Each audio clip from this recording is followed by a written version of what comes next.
Welcome back, everyone. We are just about ready to kick off our next brawl with Invictus Gaming going head-to-head against Cloud9. In the last week of the regular season, Cloud9 was fighting to avoid relegation. Since then, they've come on a run, and their team's trajectory has a lot of people surprised, not least of which is the members of Cloud9 themselves. That's going to be the Nexus. That's going to be the game. That's going to be a trip to the World Championship for Cloud9. It's not about how many times you get knocked down. It's about how many times you can get back up. It was definitely a big roller coaster this entire season. It felt pretty terrible at the beginning. It kind of felt like inevitably we would just lose. Right when we got high, it kind of felt like we were immediately much better. We are 6 weeks into the season, getting smack daddied, and this is where we turn it around. We shall bounce back from the grave. Even though we didn't get it down all correctly, we still were losing games. It definitely felt like way better. Like, we knew what to do that game. We knew how to play together as a team. Shifter's gonna get taken out by High. A quadra kill for Sneaky as the rest of the team is just on point. It took a while for things to get rolling, I guess, like the gears to start going. But once they did, then it started working really well. For the gauntlet, we had a very lucky run. They could go on a miracle run to secure their third consecutive appearance at Worlds, but it has to start with today's matchup against Gravity. We have potentially 3 best-of-5s to play. That's so many games, and they're all really good teams. And they are able to come back from the 0-2 that Gravity put them in. Cloud9 are moving on to take on Impulse. Huh, we beat Gravity. Cloud9's backs against the wall. Their season ends today if they do not win this. Cloud9 get the reverse sweep, and they're gonna face Team Liquid. Wow, we beat Tip. And then we go into the series against Liquid. Cloud9 makes the run all the way through the regional qualifier from 7th place in the regular season to Worlds. We pulled it through finally to make it through the gauntlet in a pretty amazing run, honestly. I didn't even think it was possible. Like, I had no dream of going to Worlds once we were, in 9th place. So actually making it is just like a dream come true.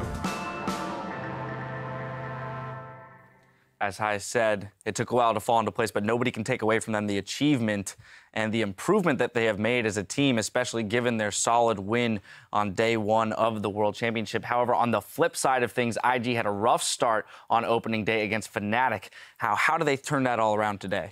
Yeah, they need a big performance out of their jungler. There's kind of the 2 sides to Cacao, and I said this earlier today. He's a feast or famine. He likes to farm up or he likes to gank a lot. And I think on the world stage, the gank heavy, get your lanes ahead, especially when you have Zatai and Rookie there. Just get them ahead, please. It affects more of the game on an overall state. If you're just farming, you're really just affecting yourself at that point. And I feel like having that carnivorous style is what people are usually going for to see success on the world stage. Well, it's also when Cacao was in Korea, definitely he was known as a highly aggressive jungler, right? Always looking to make those plays. He's one of the greatest junglers of all time, and he needs to show up in this tournament. And don't get me wrong, when he farms, he's still aggressive because he's taking the enemy jungler away. He just plays a very Cacao-focused style of League of Legends. When he plays the likes of Nocturne, Nidalee, these champions that can get huge late game, he needs to be on an early game powerhouse. So let me ask you a question, Spawn. So what was it? We saw IG come up, and they were playing on 5-16 in the regionals. What was it about 5-16, if anything, that really propelled them forward to qualify for the World Championship? Because they were very inconsistent before that. They were. I think you have to take with a grain of salt that they beat EDG in the 3rd, 4th place match. EDG just looked like they were off kilter, so I agree with you. But IG kind of came in and were able to pick up the champion pool in the top lane before any other team in China. Zatai's champ pool has always been massive, and he latched onto these carries and was able to do great things. Now, I want to put a microscope on the bot lane, Kid and Kitties, in relation to Cloud9. If Cloud9 does play as well as they did on the first day, how are they going to stack up against them? I mean, I think that is a big mismatch, but Kid and Kitties, they probably had the best games I've seen, at least out of Kid, since like season 2.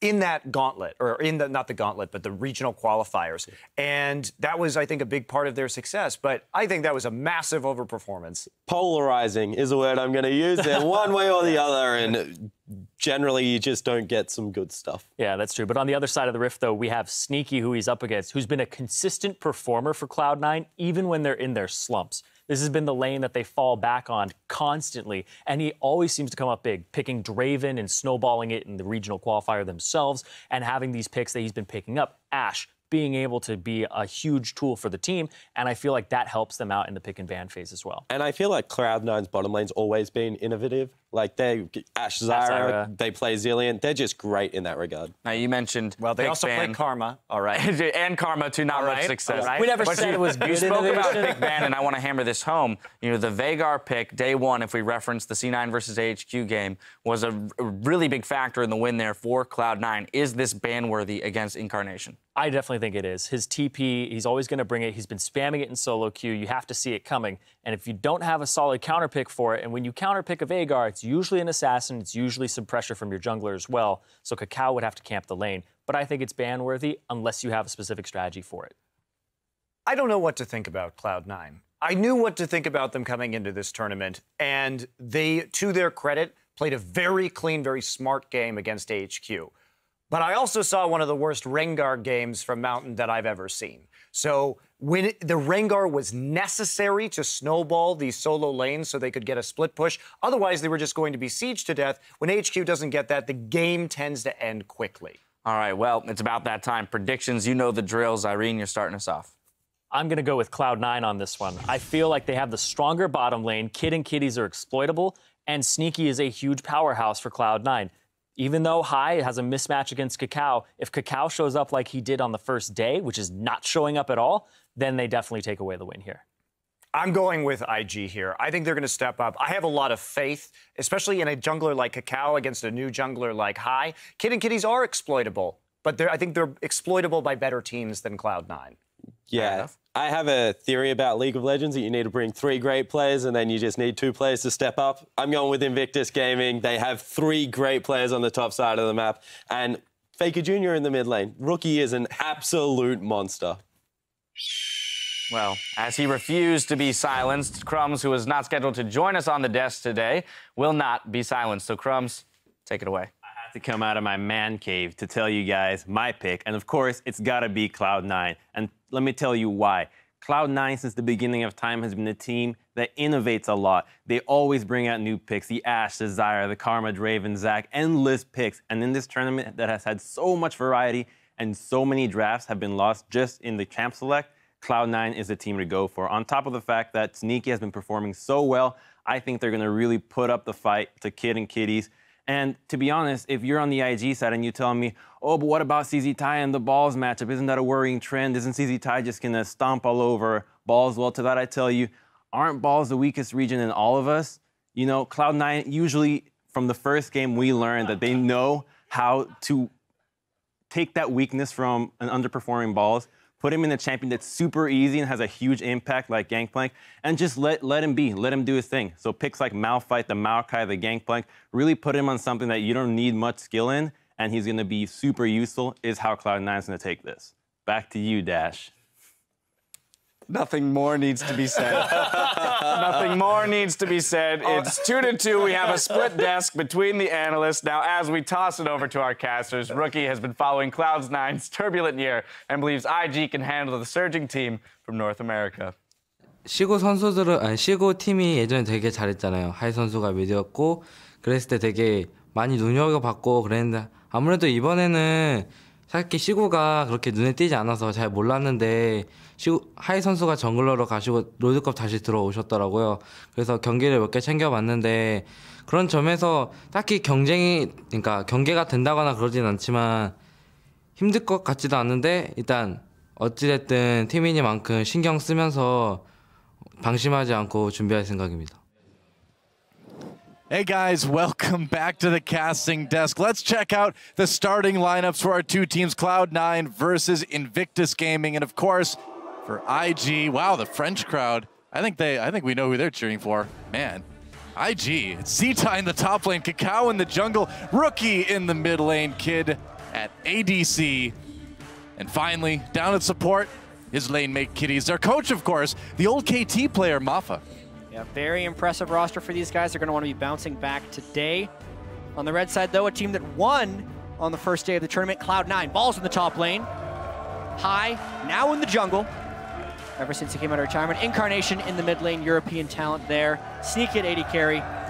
And Lemon Nation on support with Bubba, of course, standing behind the ball. Power of the mustache. That mustache is pretty epic, dude. It's true, yeah. And I feel like we're coming into another situation where these teams need to prove themselves. Cloud9 needing to prove their win wasn't a fluke. IG just looking for that win. Yeah, Cloud9's composition actually, the first 3 picks when they drafted their composition had a lot of question marks. Like, they're not running many tanks. How are they going to solve this problem? What can they pick to solve it? But then the combination of Veigar and Morgana together really worked together. That Cage into Bind, Black Shield to counter some of the Juggernauts. Let's see if they get any of these champions again, because it was a good adaptation, but they did reveal their hand. That's right. It looks like it is time to move into Champ Select, guys, for Invictus Gaming versus Cloud9. The Veigar ban right away banned out, as well as that Morgana. Yeah, I also kind of feel like Incarnation gave away too much in the post-game interview. It's one of those strange things about players. You want them to be more telling of what happens, but they gave away strategy. They said they would blind pick Veigar going into the match against AHQ. Unless it was the ultimate mind game. That's all yeah, it is, man. Because clearly they don't want to pick that champion. Yeah. Alistar, the other ban for IG. Meanwhile, Gangplank, Lulu, and Mordekaiser banned out by Cloud9, and that will lead to a Gragas first pick for IG. Yeah, just hopefully a more aggressive champion here for Kakao. The Sightstone Rush Skarner doing less than 1,000 damage was not his best debut on the world stage after being so close so many times. The weakest jungle performance we've seen in a very, very long time. All summer, in fact, if we go by champion damage. Yeah, and again, it also thematically didn't fit the style of the match. That match required an aggressive early game jungler. Perhaps you can get away with it against Cloud9, because High doesn't seem to be, you know, as punishable as jungle, but at the same time, Kakao should actually be able to invade, so that is the merit of an aggressive jungle here. And I think what this also means, since it's been picked so early, is that Cloud9 better be matching with an aggressive jungler of their own. High did play Lee Sin. I actually wouldn't be too surprised if he ended up playing it again, because again, an early Darius pick. Will Cloud9 be able to play around this with enabling champions and jungle pressure? I just don't know about this early Darius. It's been punished so hard now by so many teams. It's won very few games. It's lost a lot. What do you think, Krepo? Yeah, the Gnar matchup is just growing on me. Initially, I thought... Bard. Whoa, there's the Bard. Hang on, boys. Krepo, Bard. All right. Krepo's been talking about Bard. Non-stop. To the annoyance of many of my casters, I've actually been banned of the caster prep room. They're talking too much about Hey, Bard. I don't mind. That's actually I could probably talk about Bard at this point. You've told me so much about him, but I'll give it to you. Yeah, I'll get back to Bard once we see these compositions. Are you sure? It's right here. Bard is just a fantastic pick. I'll need to see what enemy mid laners play. I think Bard punishes enemy mid laners that are low mobility incredibly well. Let's see Cloud9 if they fall into that trap. But overall, just to finish and round out the point of the Gnar, I've just really been enjoying that matchup with the Frozen Mallet, kiting here. The Darius, in addition to that, Bard kites incredibly well. CDR boots Bard in teamfights. Don't drop to boots 1 mobility because you lose your mobility boots bonus. Walk backwards, that Q. It can get denied by Braum Shield. That is one of the better matchups because Bard Q is obviously 2 parts. You need to connect to a minion or a player or a wall behind the target. Braum Shield denies that, but overall, can punish at least 2. Hit the spiraling, hit at least so many outplay potential. Oh, I'm loving it. Excited now. Elise and Tristana locked in. Sivir insta-locked by Kid. So what's the last pick going to be for IG? Looking for a mid laner here. They have to pick it blind into whatever Incarnation can counter pick with. Twisted Fate has been banned against a lot of different teams, and this would go for a big snowball comp here for Rookie's IG. a great Twisted TF Fate player. Twisted Fate Bard is like one of the classic things that everyone expected to be played with Bard when Twisted Fate came in. The synergy of the TF ultimate as well as the Bard ultimate, just comboing with each other to cut off zones of escape is huge. But it's almost too much into one direction almost, because they're relatively weaker if the ultis really don't come together. Because no teamfight value out of a TF ulti, obviously, since it doesn't matter at all because he's already there, and Bard really needs to wants to make picks too with his ultimate. So very pick-oriented, kind of from Invictus Gaming, wants to split up and then flank with the Gnar potentially later. But we're still looking at Cloud9 here. They want some wave clear on their mid laner, and wave clear mid laners generally do get punished by compositions like this. TF can port in if he gets picked, but he wasn't picked. Obviously, Echo can snipe with parallel convergence, but it's a little hard. Well, Rookie's had some pretty epic games on Echo during the summer, and so this is a very serious pick for Cloud9 to consider as they figure out what Incarnation is going to bring to the mid lane. Maybe Victor Just thinking about that. Wouldn't be bad. Yeah, for the most part, Incarnation has been playing fairly standard picks during the end of the regular season in the Gauntlet. His Orianna is exceptionally strong. Victor is also good. What about I was thinking the exact same thing, Jad. I think he will go for Orianna here. It seems like a good composition also to snowball Sneaky, one of the more consistent members of Cloud9. Just keep him in the game, an extra shield to keep him alive, and then get around that. Or balls. Well, I mean, Command Protect, having the ability to use Shockwave if Darius gets in. Azir. There's the Azir locked in. I feel like it's a good matchup against the Echo. Looks like that's what Incarnation thinks too. Yeah, really high damage. It gives them more turret destruction abilities, but if we're playing the rotation game against Bard, it's actually a pretty dangerous game to be playing. Cloud9's definitely going to be wanting to take down a lot of early turrets, and IG is going to be playing a fairly early game focused strategy as well. Tempered Fate just offers you so many different play patterns that are just not common to be seen at all just in regular play. The fact that you can make a tower invulnerable, you can make minions invulnerable, suddenly switching tower aggro, you can dive in completely different situations. 2v1 diving is incredibly risky. 2v1 diving with Bard ulti up eliminates a tower. You're just 2v1ing somebody at that point, so it just unlocks a couple of really nice new play patterns, especially when you're running a very pick-oriented composition. IG will have to be careful though once they group up, because a lot of these compositions that do fairly well in split modes, 1-3-1, do have a lot of downsides when it comes to team fighting. Either way, guys, we are in for a magical journey as we move into Invictus Gaming versus Cloud9. Oh, you know it is. You know it's going to be a magical journey. Don't you, Jad? That is the best named skill I think we have ever had in League of Legends. It is. Finalis Vulcan. No. Yeah, sorry. It's not even called that anymore, Crepo. You're vetoed. I apologize. There are now 300 really angry people that Crepo just reminded of a name change. It's out there. It's out there. Hashtag IG win if you think Invictus Gaming is going to take it, guys, or hashtag C9 win if you think the NA squad has got what it takes to win this game as we move on to Summoner's Rift. Such an exciting matchup. Cloud9, the improbable team, against a Chinese team that people, again, I feel like we're saying this a lot about Chinese teams, we're expecting a lot more from. Let's get on to the Rift. Listen, coming into this World Championship, China was seen by most as the best region as far as overall strength sent to Worlds here, and we're in day 3. Currently, the only teams that a Chinese team has beaten was one game against H2K and one game against Bangkok Titans. Everything else they have been defeated on. They need to be able to step up. And that was one team with both of those wins, too. Absolutely, DBG. Yeah. IG and LGD yet to pick up a win. C9 getting a bit feisty in the enemy jungle early on. And they do have Braum, incredibly good level 1 support here, just applying the passive. They're going in with some aggressive vision. Being matched at the other side, pretty standard here. Overall, the way this vision is going to pan out. And see where the lanes end up, though. Yeah, pretty normal deep wards coming in from both teams. Looks like we're not going to see any big level 1 brawl like we saw so much of yesterday. Yeah, even a mid lane ward placed by Incarnation. Slight tweaks in where you find your ward placement here. You can see there's 2 deep wards from IG in the blue jungle of Cloud9, but 3 wards if you look at the mirror of those wards. So slightly different moves and slightly different plays here at level 1. Now something we have to keep track of is whether IG is going to actually end up hard leashing for Kakao. But it does seem that they go for the double jungle. In the regional qualifier, very often Kakao would get help from either Zitai from a leash or even his bot lane. That would propel him forwards, and then he could aggressively take out the enemy jungle. Because the map has been divided into 2, though, we do see complete double jungling starting up here. I see a missed opportunity here by Cloud9. When you're invading the Gromp, you can actually freeze the wave before it gets to the turret to guarantee the freeze, but they're taking the Gromp instead. They didn't go for that. Maybe they thought they were doing this uncontested, but because they were seen by the ward in the river, it just ends up being... Yeah. It's actually a really cool move to do that. It helps you just get a little more creeps in lane once you return. The downside is that obviously that you reveal that you're starting at that side of the jungle makes it slightly more predictable, but in the lane swap, doesn't matter all that much.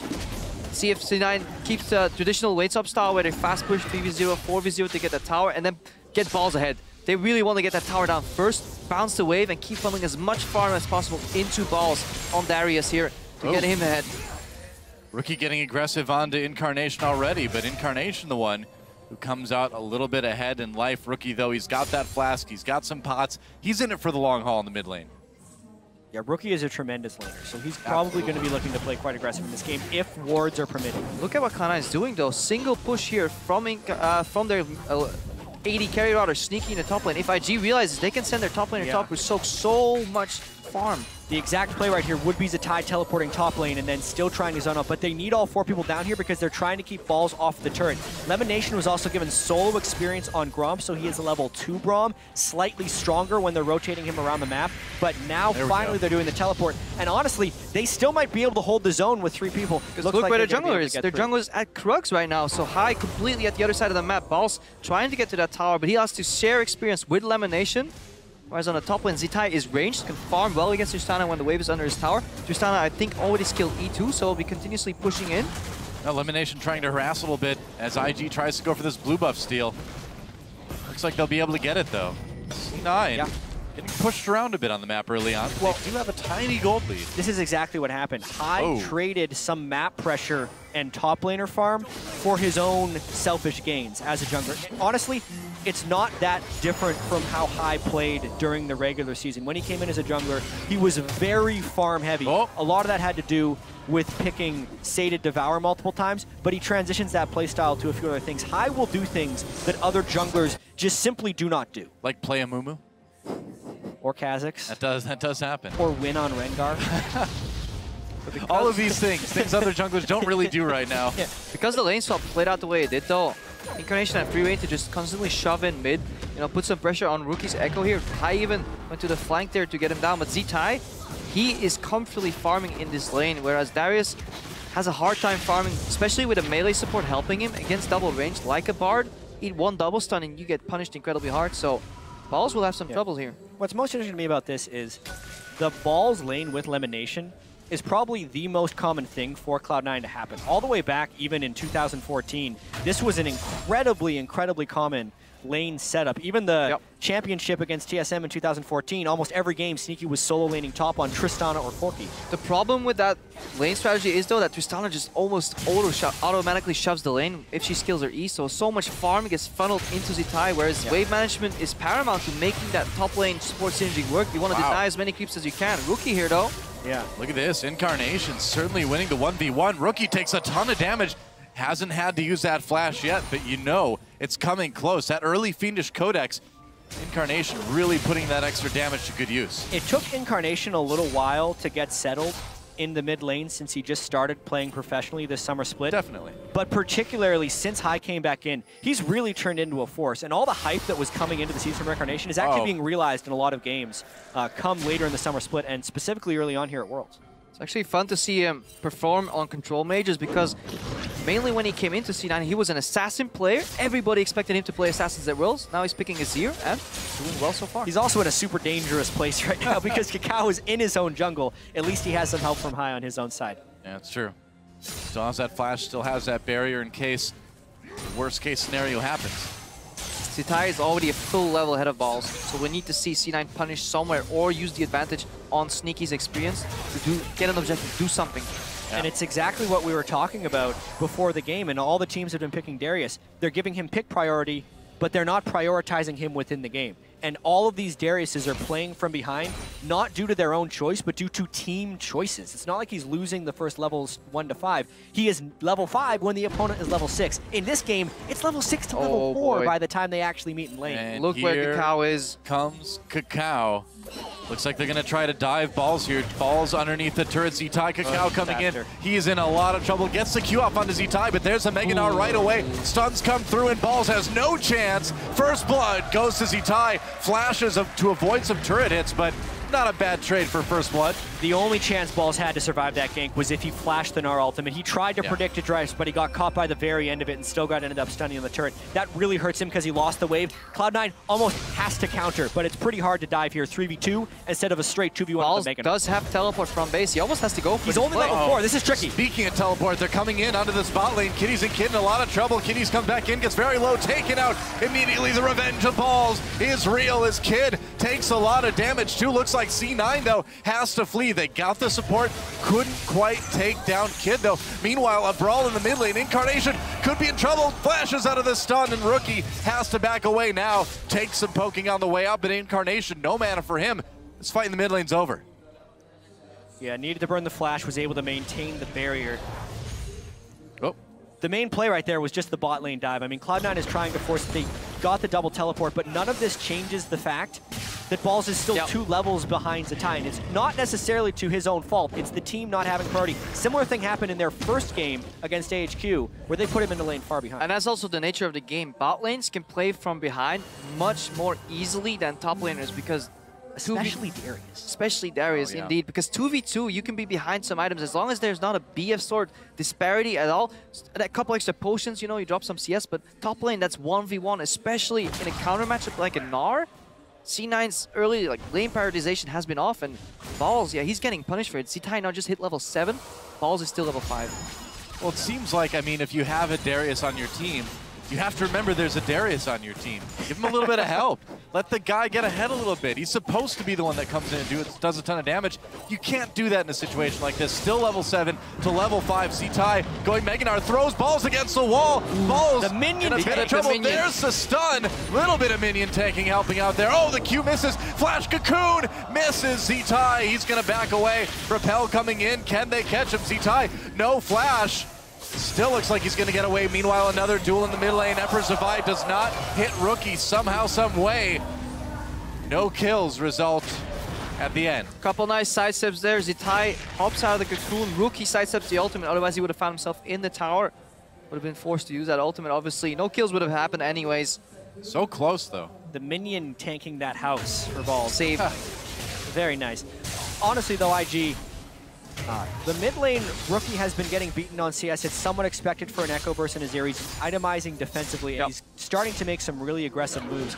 The fact that there's been very little jungle priority on that mid lane, Rookie is trying to take advantage of. So many of these aggressive plays that he's doing just to stay close to Incarnation could actually be punished by High camping for a gank. And Kiddies, they're fine playing this lane slightly from behind. Bard, obviously, with those health packs, gives you plenty of sustain if you don't get all in. Just over time, you can spam health packs in lane, then you back off when you have 4 or 5 chimes, you take them, and they go incredibly quick because each chime gives you additional movement speed out of combat. You come back to lane, sustain up again. Sivir with Spell Shield doesn't get punished, so Cloud9, where they're ahead in experience, can't punish.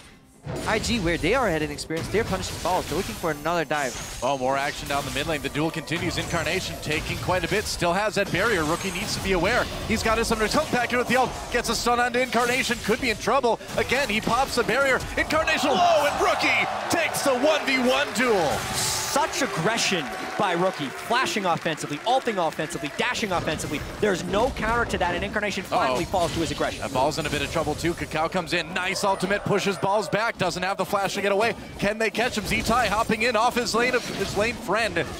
That was awkward, but Balls goes down anyway. Didn't get the heal off that Q, and he needed elimination. Throws the ult down. Kid blocks it with the spell shield. Has to flash away anyway. Teleport coming in. Can't save the AD carry. Rookie coming from the mid lane. Could get bad for C9. Elimination goes down, and Sneaky has to flee.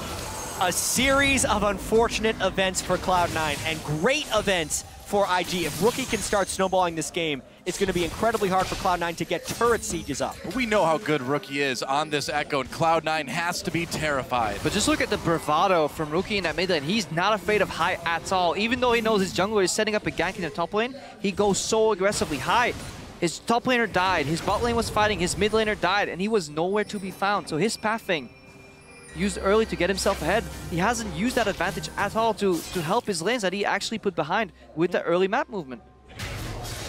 Wow, just like that. A little bit of a lead, almost 1,000 gold for IG. Yeah, it's actually fairly surprising with all the things that just went for IG that it's only that much of a gold lead. But the ultimate to kind of start this thing off, not even to save time for the teleport, and it baits Sneaky into going aggressive, but they're against a double teleport team. They don't respect the teleport of Rookie coming in. It's countered, he picks up an easy kill, and Sneaky has to fall away. And that's specifically what Cloud9 has been playing their early game around, is getting Sneaky ahead in the lane. Luckily, he didn't die, but it still gets rid of some of their advantage. Elimination really doing work to at least keep his AD carry alive by slowing down Rookie. Yeah, but also in that top lane, we talked about experience, also CS, Rookie and Incarnation still duking it out here, but Balls trailing behind half the CS of his lane opponent. This is one of the largest gold disparity or CS disparities at 10 minutes that we've seen this entire tournament. Balls really getting the worst end of that champion trade. Yep. Rookie comes in again, the Cocoon gets thrown out, doesn't work, Emperor's Divide, pushes Rookie back, just ults to his former self, and escapes. Oh, meanwhile, Turret goes down in bot lane. C9 taking their first. Sneaky and Lemon, aside from that gank, have been winning that lane pretty happily. And this is the way Cloud9's team composition wants to work. Trist takes turrets, Azir takes turrets. They need pressure. The way IG stops it is if they force fights with Echo. That is the matchup, and that's the make or break point in this game. High nearly got bounced back under turret by that explosive cask from Kakao. Would have been a little bit iffy because High still doesn't have that flashback. Looks like they're going to be able to grab an early dragon, though. C9 putting a lot of eggs in Sneaky's basket too. No Avarice Blade picked up by him. Raw damage. BF Sword, Pickaxe. He really wants to get that damage in to win that lane, get some turrets, more map pressure because they need to do something to counteract the advantage that ZZTai has now in that top lane. Yeah, IG grouping a little bit in that mid lane now. I think it's time to move Rookie to a side lane and keep Kiddies in the mid lane, or Kid and Kiddies rather. That also opens up many interesting roam opportunities for Bard. He can roam halfway to the bot and top lane and then just magical journey behind whoever's defending that wave with Tempered Fate. Very true. Specifically, you also want the Echo to have better flank opportunities and a better use of his teleport when it does come up, because that is the way IG stops Cloud9's turret. Oh, Rookie getting or having to run. Sneaky getting aggressive there. Looks like he'll make it out. Yeah, and with Rookie being in the mid lane right there, he ends up getting caught. Right now with Kid in the bottom lane, that could very easily be an Echo and a Sivir sitting safely in a turret. So they've lost a little bit of pressure here, and now it's much harder for IG to engage a fight, which is what they need to do to stop the Trist and Azir at the turret. If they get 5 seconds on this turret, maybe even less, they can take it completely down. Yeah, Tristana does a ton of damage. Some minions pushing in, but it looks like they'll get cleared pretty easily by IG for now anyway. IG is also way more comfortable in split matchups. 1v1, Gnar wants to just 1v1. Yes, he can flank, but he will beat his lane opponent. Echo can pretty much take on anybody on that Cloud9 lineup, so grouping is not what IG is necessarily looking for. Flanks, just like he pointed out earlier, that's what they want. Push up the side lanes, then converge on the mid lane. Make Cloud9 confused and just try and snipe Sneaky. Ball's just hit level 8 now. He is so far behind both Rookie and ZTai. It's rough, man. The lane discrepancy is gargantuan. Yep. It was 3 levels before he hit level 8. It's just under double CS. Black Cleaver has been completed and then some, whereas Balls is still working on his. Doesn't even have his Kindle gem yet. ZTai could actually hit the Flame Horizon over Balls. That's being 100 CS ahead, something Flame did regularly when he was back on CJ in Korea. Maybe we'll see Flame yet at Worlds. He's the sub for LGD. I think it's time to bring him in, guys. LGD is struggling. Bring Flame in. Balls is 1,600 gold behind right now, if I did that math correctly. Yeah, over 1,600 gold behind right now. So that actually means it's incredibly critical that Cloud9 can play around Zatai's teleport timing. As long as Zatai has his teleport timing up, IG can win any fight. But if he ever burns that, the other 4 members of Cloud9 actually have a gold advantage over IG. And that's where they're going to want to force their plays. But right now, they can't force those plays because Zatai is freely pushing, no pressure to stop teleport, and always having that high teleport threat. Yeah. Well, Sneaky doing what he can to put a little bit of pressure on that bot lane, just getting a little bit more farm. Back to the 1v1 in mid between Rookie and Incarnation. CC9 doing that though, they're avoiding ZTai at all costs, so they're moving multiple members down in the bot lane, get some vision at least, try and make it so that IG has to rotate between the towers and maybe they can find an opening. They're also aggressively taking away a couple of jungle camps, trying to close out that gold advantage, but ZZTai in top lane just farming up for free. Wow. Sneaky managing to get a decent amount of damage under that turret for the short time he was there for. This is something we didn't see TSM do, that deep vision in the enemy jungle to propel elite forward. Please take some map control. C9 do show some mastery of that vision control. It's good. They're being much more aggressive with the little map advantages that they have. They're playing very distinctly around the advantages in the mid and bot lane. Those CS advantages are also growing. That's why this gold in the game is still very close. Nashor's Tooth on Azir is a big power spike. Trist with Infinity Edge is incredibly powerful as well. So frequently, Sneaky will go Avarice Blade and play a farm game, but he knows it is incredibly important that they can push this edge right now. He did not go Avarice Blade this match. Cloud9, they can win fights even without boss, so they have 2 really good teamfight damage dealers, and they have a Braum to potentially deny some skill shots, deny some projectiles, soak up some damage, so by no means are they out of it, especially when it comes to teamfights. But isolated matchup, that's where IG wants to look at. So at this point, if you're Balls, do you just go a little bit more tankier, just try to be the guy that soaks some cooldowns and frees some space up for Incarnation and Sneaky to do their thing? Probably. Yep. It's you don't want to plan for these situations on Darius. Like, the fact that his bleed now does physical damage, it's not ideal, yeah. Makes Black Cleaver like such a core item, it's not even funny on him. But at this point, you almost just have to eat your losses and just never catch your Black Cleaver because he really needs to be able to live in this game. He's probably going to help Black Cleaver, a little bit. Yeah. IG pushing down, dragging up in about 1:20. And the control around that dragon area starting to be contested a bit. Tempered Fate will be big in this team fight, so that can make or break these long range, suddenly whacking away at you. If Azir puts up a couple of soldiers, he can poke you out, but if you Tempered Fate him... Kid has to use that ult to get away from the damage of Incarnation, and that is not what IG wants right now. Yeah, this opens up a window for Cloud9 to maybe take this mid lane turret, unless they wanted the Burns and Ties teleport down right now. He just hit Meganar. I think they can. They're gonna, nearly get the turret. Maybe, it got it. Yep. Oh, Kid almost died because he walked next to the giant bomb on the turret. You know, Kid and Kitties have been a problem for IG for a long time, and it's not changing in this game. There's still the liability in this team.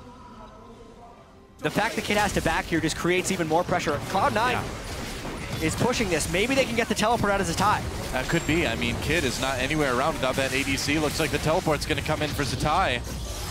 This is good for C9. So good for C9.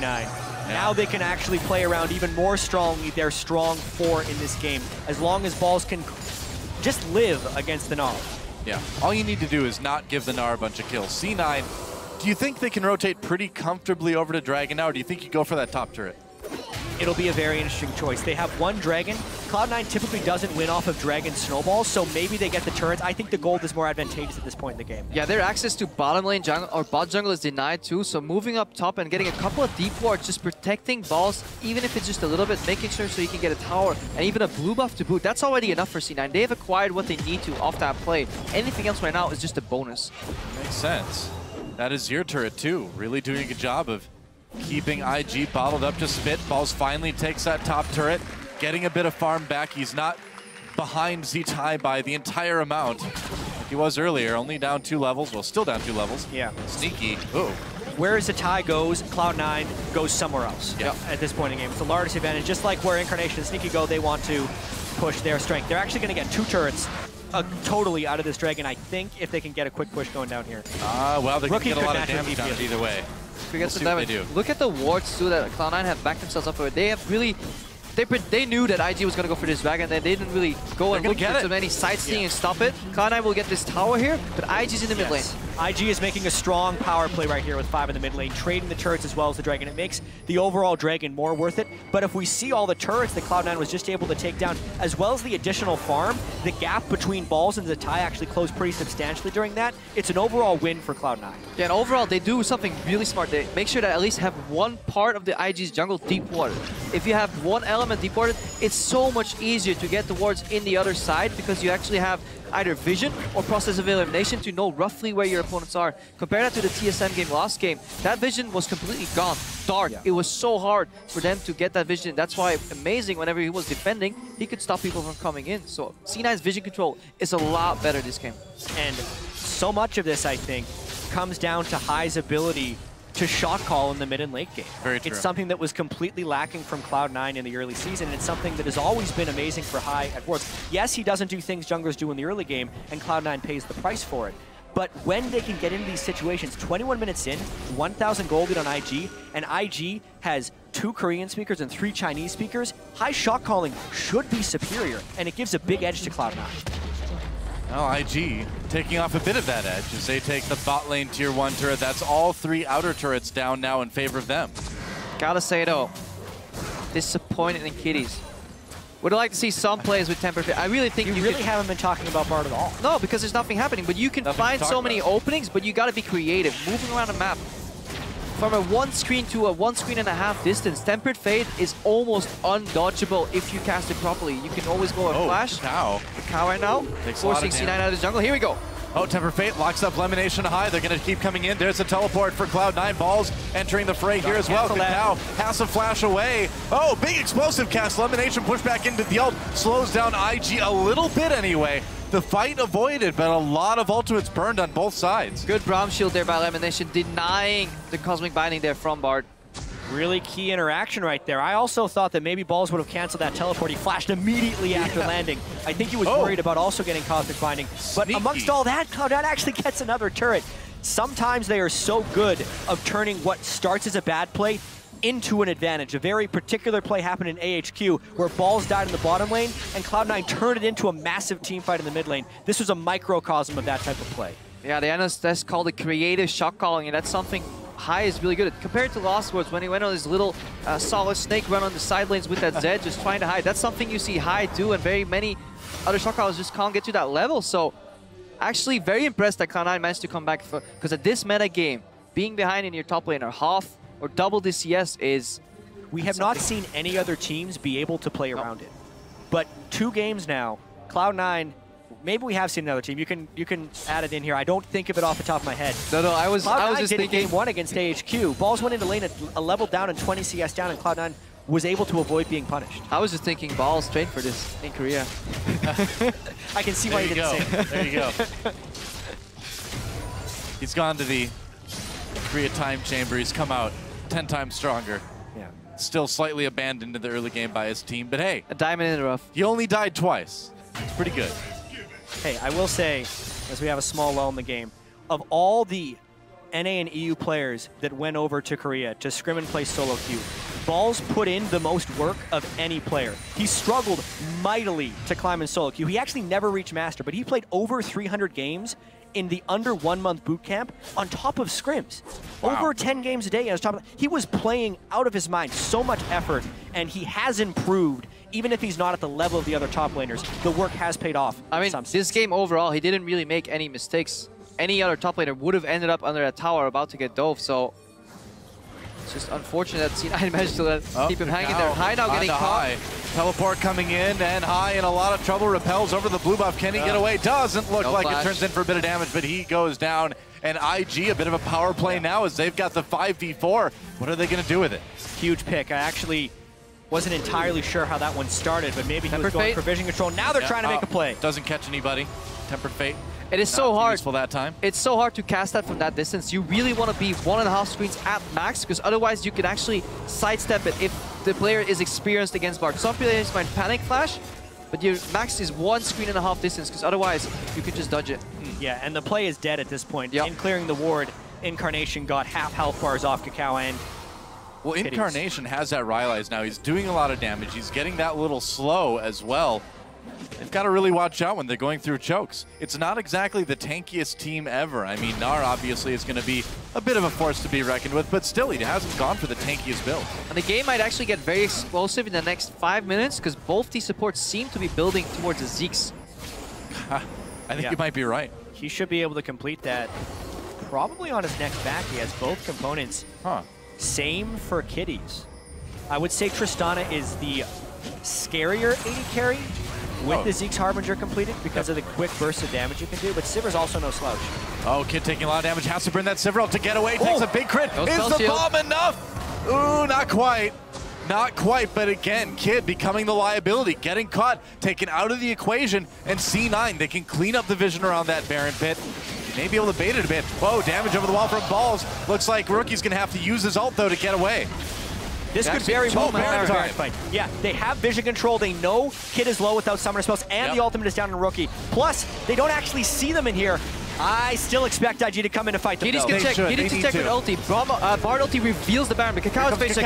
Z-Tai comes in. Tempered Fate catches a few people. IG has to back away. Goes back on the Baron. High tries to go back on the Baron, doing a little bit of damage. Rookie takes out Lemonation. Ball's getting very low. Baron goes over to red team. C9 managed to get it, but will they leave the fight alive? Z-Tai all over an Incarnation. Incarnation gets 2 kills before getting taken out finally by Kakao. And Sneaky takes down Rookie. It ends up being 3 for 4, but Sneaky still has that Baron. I would call that a creative fight. Like, what was that? That was such a strange decision, but ultimately Cloud9 does win the trade. They have 1 person with Baron, which is enough to empower the minions for any siege they do, and they traded 4 kills for 3 kills. So, are you a little bit surprised Sneaky isn't going for this dragon right now? I think the better is for him to base and get the tempo, get the items to spawn together with his teammates. Let's watch that again. Tempered Fate actually Sit tie actually didn't really help. Yeah, it cancels the Gnarl. Yeah, it's canceled Gnarl, so not a good Tempered Fate there. Yeah. Minus points there, and then Balls drops immediately. But look at Incarnation, what he does in this team fight. Incarnation did so much work. As IG was funneling in, he basically did all of the damage for Cloud9 this fight, and Sneaky did a little bit of cleanup on the backside. If it was not for his Azir right there, Cloud9 would have been aced. Yeah, this could have been a really good fight for IG, but Incarnation really level that playing field. Need to teleport down, but they might have to forfeit this dragon. It's only dragon number 2, so it's very forfeitable. It's shocking that overall it's only the 3rd dragon even in the game, but C9 looks like they really want to cocoon on to Kitties. Kitties can't. Oh, he got to the magical journey in the end. Is he going to live through the bomb, though? Tempered Fate will save his life. Alt used, though. Oh, but Balls comes in for the dunk in the end. And now Sneaky, the backline, gets on the Kid. There's a kill there. Sneaky could start getting the kills. Cacao with one, though. Balls does go down there in the middle of all of it. IG trying to turn it around, but it looks like C9 has enough. Triple kill for Sneaky. Ace for Cloud9! And Cloud9 gets the ace. They still have the Baron buff on Sneaky, so they can push with Baron and powered minions. If only they had a wave. What a ridiculous fight. I can't believe they pulled that one off, but it was all about Balls getting into the back line. It was all about Sneaky being safe coming from the side. Great fight by C9. Balls is doing so much work, just soaking up damage and attention. Yeah. Sneaky went untouched that fight. We talked about this before. 2 carries is enough to win these fights. Incarnation's Azir and Sneaky's Tristana are straight up carrying these fights. Balls is what I like to call an offensive punching bag, right? Because you hit it a bunch of times, once in a while it swings back, takes you out. Watch that again here. Goodness, he got the Noxian Might in this from executing with his ultimate because Kitties gets so low, and even though the Temper Fate had only delayed the inevitable, so let's actually watch the other side of the fight right here and see how Incarnation and Sneaky do work here. Whoa. Gets the static shiv crit as well as the dunk here. And Incarnation actually doesn't have the perfect ult, but it still zones Cacao and Rookie off to the side a little bit. And Rookie gets bounced back as he tries to dash in for some finishing blows, ultimately able to get finished by Sneaky, who remained untouched for the entire fight. Yeah, Sneaky, really good aggressive jump there, but still safely. He knows he can always outrate Kid there in the 1v1, and then he switches with the help from Balls after executing the Sivir to the rest of the targets, and nobody can challenge him at all. And they get the dragon on top of all of that. C9 in control of this game. Elimination actually not looking to finish that Zeke, so he's just trying to get more tanky. He looks day one and Aegis before he gets that Zeke's. Interesting choice. He's also really, it may not even get it in this game if Cloud9 keeps up their aggression. Yeah. They have an open inhibitor here that they might be trying to go for. It would put Sneaky on 95% crit chance in these fights, so... That's why we were expecting it, because it's such a burst of damage. Especially combined out with Tristana's Q's. My favorite AD carry to play Zeke with, but Elimination just values the peeling more, and I mean, in a sense, it makes sense if you can just stay alive and prevent people from even hitting Sneaky. Yeah. And specifically with the amount of damage Incarnation is doing, Rookie's going to want to assassinate him with the flank on Echo, and they want a little bit of insurance for that. We're talking a lot about Cloud9. We do need to talk about IG because it's all about the flanks that they need to be able to get. The Baron call, as well as the Dragon call from Cloud9, were super risky. So the opportunities are still open for IG if they can keep up with the pace of this game. A lot of teams at this point in the game, they get baited into straight up team fight after team fight, though. With this composition, IG can't forget that they have to flank or set up favorable team fights with Tempered Fate. Tempered Fate hasn't been really used effectively at all, so we really need to see Zitai either split push or start collapsing from the flank. Yeah, IG looks lost, man. I mean, they haven't been playing around that Bard ult very well, and the Bard ults themselves haven't been that great. And C9, man, these guys are looking so good now. That improbable run through the gauntlet, now they're looking to go 2-0 up in their group at Worlds. Every game they play seems to make them stronger. It does. The longer High plays in the jungle, the more the more confident Incarnation becomes as well, because he has just been improving game over game over game. This is a completely different player that joined Cloud9 initially over in NALCS. Yeah. Well, I mean, High's almost a completely different jungler already. The shot calling is suddenly, you know, or finally, I would say, getting kind of equalized by his ability to just simply be a good jungler, too. And for IG, they really need to buckle down and win right here. They're the favorites for some in this group, along with Fnatic. And if they start 0-2, it's disastrous. They still have Rookie and Cacao, who have been waiting to get to Worlds for so long. If they start Worlds by losing to an EU and then an NA team, it'd be pretty shocking. Going to be very, very shocking. Elimination Getting some damage onto Cacao. Gonna wait to proc that stun. Gonna turn around now for Cacao, taking a lot of damage. There's a Brawlmalt coming through. Lemonation backing off. Rookies uses that Zonia's early. Gonna be big. Tempered Great Fate. Traps to pull up. Yeah, IG doing quite a bit, but now they're bundled up. The damage from, whoa, the damage from Azir and from Sneaky is so big. Double kill for Azir already. High helps them finish it off. Rookie on the run, and this, you'd almost kind of assume it's going to be an ace. With a play, 20% about to drop, and he just goes in like a man, gets a good ulti, and wins that fight for C9. Really reminding me a bit of Coco's Azir play on CJ Entis, man. Just playing that hyper-aggressive Azir, getting the damage done. The team fighting from Incarnation and Sneaky has been so good this game. That was a fight that IG had the initiation on. Not only did they catch Lemonation early and burn his ultimate, they then tempered fate multiple Cloud9 members for the setup, but Cloud9 turned it around. And they changed on Incarnation too against the wall. A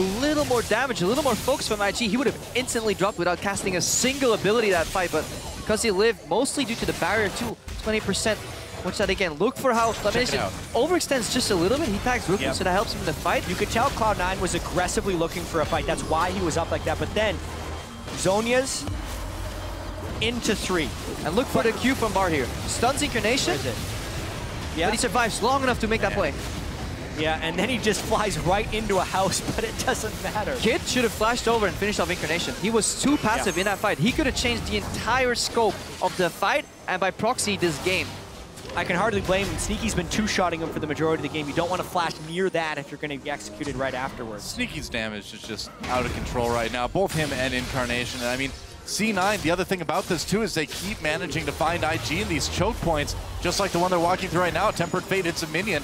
That's about it. IG needs to back off. Krepo continues to shake his head at the Bard play. Sad bar. I'm shaking Another two-man Baron. This is a picture replay of the last one, but this time Cloud9 is ready to turn. Brawlmalt used. Cacao trying to get in the back line side. Very low. Pops at Zonia's early. Can Incarnation turn this one around again? Big split. C-Ty push back. C9 balls takes down the Braum. There's a big massive combo. Big gnarl. C9 could be in trouble. Viper survive. Turns it around though. The damage from Incarnation coming in. There's a double kill again. Already Z-Ty desperately trying to keep the fight under control, and he gets a Rookie with a triple kill, trying to make it away against Balls. He's gonna run for it, and that's a fight that went even up 4 for 4, but it looks like Balls might be able to catch Rookie in the end. Maybe. Yeah, I think Rookie's a little too quick. Not. If he gets a little bit more mana, he can get out of here. Specifically, that is the dangerous shot calling of Cloud9, and this time, he's pretty fast with that Dead Man's Play, but he has no summoner spells. All right. Yeah. Barely doesn't get Whoa! it. He needed to teleport back too because kidding. 2 inhibitors were down during that, so really Cloud9 would have just had to stall. They end up getting one anyways. But so close. That fight was crazy. That massive Gnar into parallel convergence, and then Rookie going back to it to proc it, almost met Cloud9's demise, but they managed to hang on yet again. Incarnation, very low HP, gets a couple damage spells off, makes the fight even yet again. Yeah, a couple things I noticed about this fight as well. Balls was able to get in the backline very easily because IG is so focused on flanking, nothing is actually killing him, so his slightly behind state doesn't matter. But also, Kid, this fight, flashed forward to kill Sneaky. Yeah, Sneaky was zoned off 3v1. Even with a massive buster shot, it wasn't enough to survive that fight. But right now, we see another Baron setup here from Cloud9. Yeah, the tempo is continually being pushed. This time, Cloud9 with the Azir can kill it so quickly. They got a Bard ult to pit right now. They're doing it fast. Here we go. Baron taken out. Cloud9 already has a Braum ult, catches Cacao, and they're in that choke yet again. Here comes the damage. Tempered Fate locks them down, but it's only delaying the inevitable as C9 comes through. Victorious already in this team fight with a kill on Cacao. Kid trying to run away. They have to burn that Sivir ult to disengage, and C9, now they're coming in with Baron. Only one Nexus turret remaining. Baron-empowered minions will be in 2 different waves. This could be the end of this game. Certainly could be. IG needs to have a miracle fight to turn this one around. Z-Ty is going to need to come up big, but he's so far away from Meganar. That turret dying almost immediately. Rookie desperately goes in, and Z-Ty backs away as well. Double kill already for Incarnation. The damage is 2-0. Watch C9 completes the ace, and they complete the 2-0 already at Worlds. This Cloud9, you know, I think Faith Age is starting to apply to more than just CLG at this point. You just lump in C9 with that. These guys are looking so good. they're almost looking better than Cloud9 from last year, which is crazy to say after this game, almost. Incarnation's mid lane play in particular is mechanically amazing so far. The plays he was putting out in this game were very impressive. I can't help but wonder though, that IG they took a wrong turn at one point because they could have punished Cloud9 so much harder. No team should be able to come back from that. Your top laner being dove level 4 against level 6 with a pickup composition. But then Cloud9, they find the opening, they chunk out Kid. That one moment in the mid lane where Rookie tried to defend 2 and then they lose their middle tower instead of going for the 1v1 split push. Well, man, credit to Balls as C9 takes a bow, man. He was so far behind, stayed relevant. That's what you got to do as a top laner. You're going to have those games where you're so far behind in levels. And CS, as long as you can just not die, as long as you can just keep it up, keep the farm coming, you can come back and make a difference. And you can see IG is pretty distraught after that loss because the situation that they face is rather daunting. They're 0-2. Yeah. If Fnatic beats AHQ, there would be multiple 2-0 teams that they have to come back on, and only the top 2 teams make it out of groups. It was feeling like an inevitability for most IG fans as well as IG that they would make it out of this group, but they are now faced with a much different reality. Well, IG too, coming into this, I mean, a lot of the Chinese analysts saying this team is very inconsistent. They have the high highs and the low lows, but we expected more than this. If Fnatic continue to dominate the group, which a lot of people expect, IG still control their own fate. In the rematch against Cloud9, beating AHQ potentially twice, which is the weaker opponent from them left so far, they can still tie it up in the group. We can see a very exciting finish closure next week in this group. That's true. It's a double round robin. Everybody has to play everybody else twice. So these first games, while they are telling, while they are important, you can compensate for it. You can come back with a better plan next time. We'll have to see if IG can come back and do that next week. Yeah, that was thinking about this game a little bit more. We're wondering, like, where did IG go astray? Because they had the top lane advantage, and so much that, and some of it is in Bard because they weren't able to force any team fights. But more particularly, it was literally just about Zatai not finding a way to become involved. And the creative shot calling of Cloud9. They are not following the same script that any other team is here at Worlds. So you have to be also creative on your own end in order to beat that. The moves and rotations they're making are things other teams just aren't doing. There was such a big disparity between Balls and Zatai, but the even bigger disparity in this game was the way Cloud9 played around their weaknesses compared to how IG failed to play around their strengths. And that really allowed Cloud9 to come back into the game, and then they did it phenomenally, though. To come back from such a large deficit, I think it may have even been the largest CS deficit at 10 minutes. It was something like 36-70 that we've seen in the top lane this entire tournament. They still managed to beat that, and Balls still stayed relevant. There was a point where it was like 140-70. That was disgusting. It got that bad. Yep. Looks like we're setting up an interview with Shox just a little bit later. And it looks like we've got High and Sneaky on the desk, if I can tell properly from behind here. Yeah, that's going to be it. Speaking of Sneaky, that's another one of the strengths that Cloud9 had on the team. We talked so much about Zatai and Balls being a mismatch. Sneaky and Lemon over Kid and Kitties was very exposing for Kid and Kitties. They have been known as the weaker bottom lane of the Chinese teams that are coming here to Worlds. They certainly and they're getting beaten pretty heavily. And if you're in a situation like that, you can't play the Bard because Bard needs pretty immaculate team cohesion, bot lane cohesion to make it work. And a lot of roams, really, just to make those picks. But most importantly, for me, Sneaky, while any of the members of Cloud9 have been fluctuating in skill up and down during maybe the entire summer split, I think Sneaky is the most consistent, one of the most consistent players in the NALCS, rather, and the most consistent player on Cloud9. He has always been a threat to be reckoned with, especially on AD carries like Tristana, where he's not afraid to jump aggressively and make that play. So I'm a big Sneaky fan. Yeah.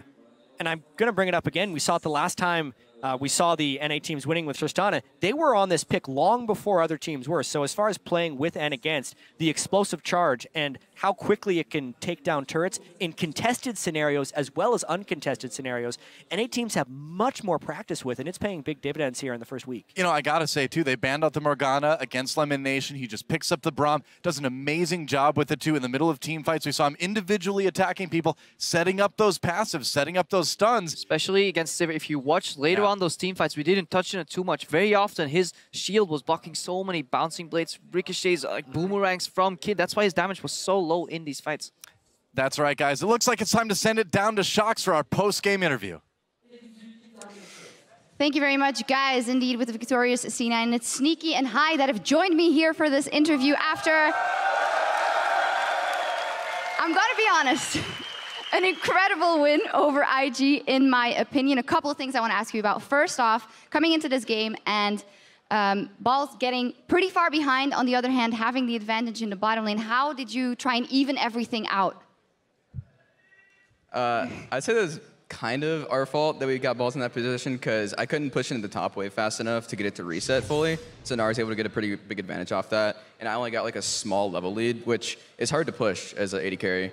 So it was a bit rough. We had to take turret and then rotate to mid to really get any sort of advantage for ourselves. Yeah, that did work out very well. And then there was this phase in the game where you guys went to some very risky shot calling, I would call it, around the Baron area a couple of times. Very close fights. What made you do that? What made you accelerate the game at that point, Hai?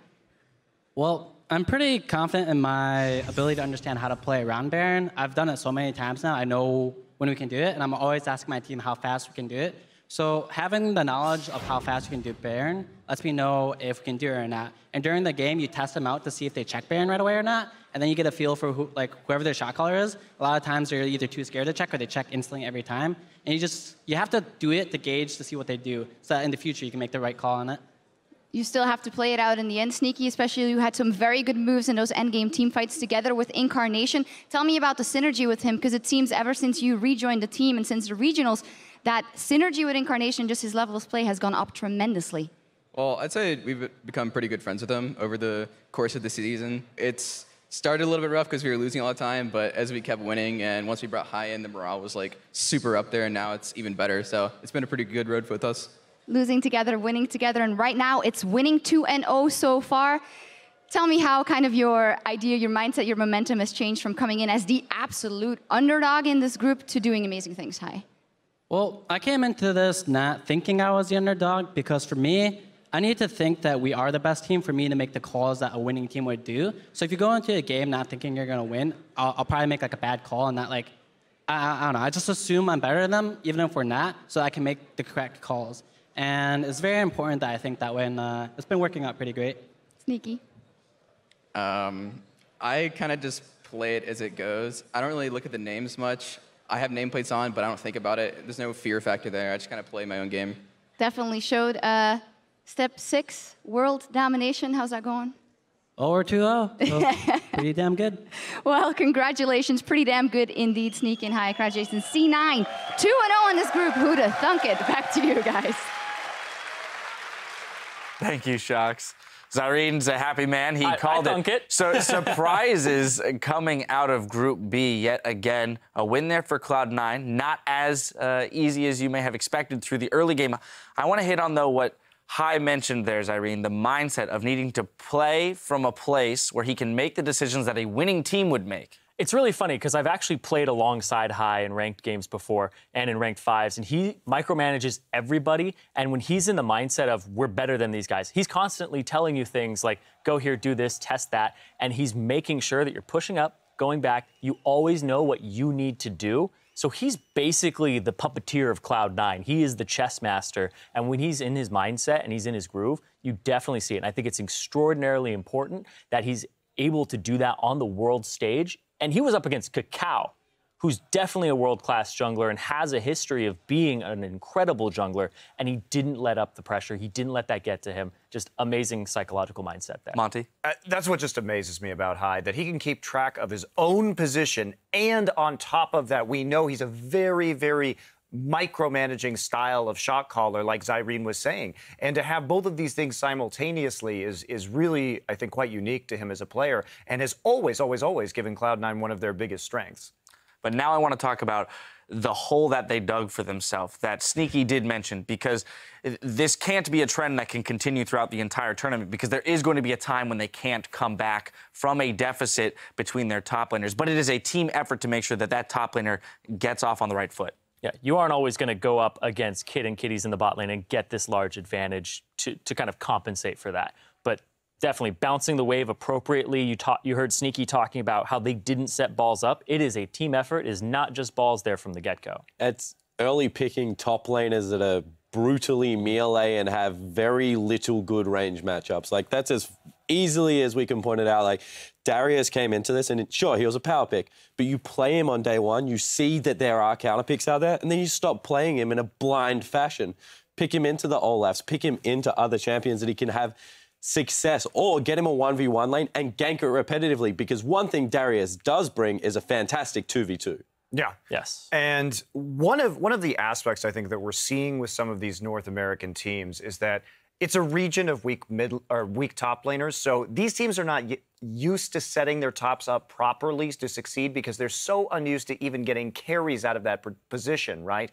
We can talk about Zion Spartan and his dominance, but even he had a pretty poor first game up against the Flash Wolves, right? There's been a lot of aspects where we take a look at KT, we take a look at SKT. These are teams that know how to play around carry tops, and they give them a wealth of resources. Well, you know what we are good at, though, is taking an AD carry advantage and transitioning that into mid lane. Both CLG and Cloud9 do that, and they play to their strengths in this tournament, and it's working out for them. Despite it being a top lane bruiser-focused meta, we're still finding ways to open up games from the bot lane. And that is one thing I will say is I really like the addition of Tristana when you have Darius, because that champion has so much self-PL, and the ability to be able to reposition around team fights, chunk people out to set Darius up for success. Didn't happen in this game, but I have a feeling that when the likes of the SKTs start playing these champions together, that it is going to be fireworks across the Rift. Yeah, and that's when we look at Cloud9's compositions from their last 2 games. What have they been doing? They take some fast-pushing AD carries, they take the Tristana, they take the Azir, they take the Veigar, these mid laners that have a huge zone presence and an ability to siege turrets. Now, what does this do? This hides balls. He doesn't really have to do anything at all. He can be behind. They will get him global gold and make him pseudo, I'm not going to say he was relevant because he really wasn't relevant in this game, but sort of relevant, a warm body for cooldowns to be used upon.